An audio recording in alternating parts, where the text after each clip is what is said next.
and free.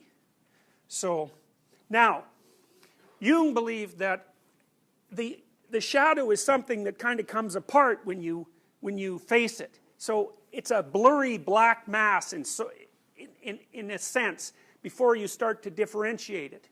And so, you can tell what the shadow is as far as any one of you is concerned, because you can start to notice how you aren't like you act, especially when you act around people that you're trying to impress, or people whose opinions you think are important to you. You have to pay attention to it though, and you'll be able to see that there's a distinction between what you say because you're saying something in order to make something turn out the way you want it to turn out, and what you actually think. And the shadow's at work in two ways there. One way is that it's convincing you that using your speech and actions to manipulate the world in a conscious manner is a good idea, and it's not.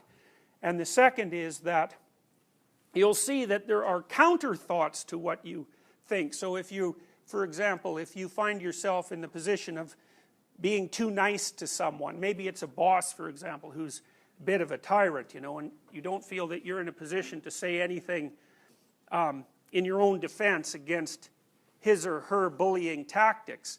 The consequence of that is that you'll think all sorts of dark and dangerous thoughts about that person in your own fantasies when you're not interacting with them. And if you catch a hold of those fantasies and you let them play themselves out consciously, you'll see that they take you to very dark places.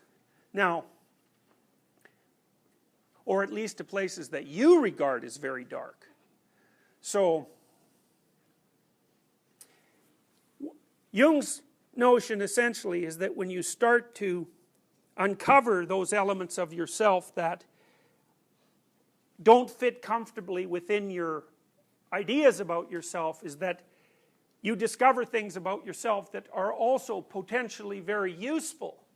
It's as if you threw the baby out with the bathwater when you were setting up your personality. So for example, earlier I talked about people who may have decided very early in their life that they're just not going to get angry.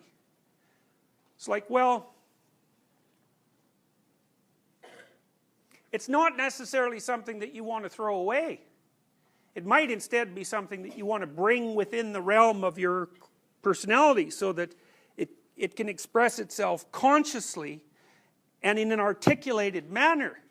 Because without anger, for example, you don't have any power, which basically means that no one needs to be afraid of you. And you might think, well, people shouldn't be afraid of you.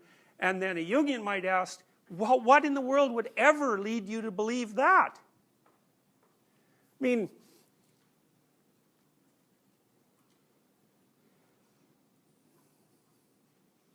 the distinction between being respected and being feared is not clear. But I would say that you don't respect anyone whom you couldn't imagine fearing if they decided to make that their priority. So,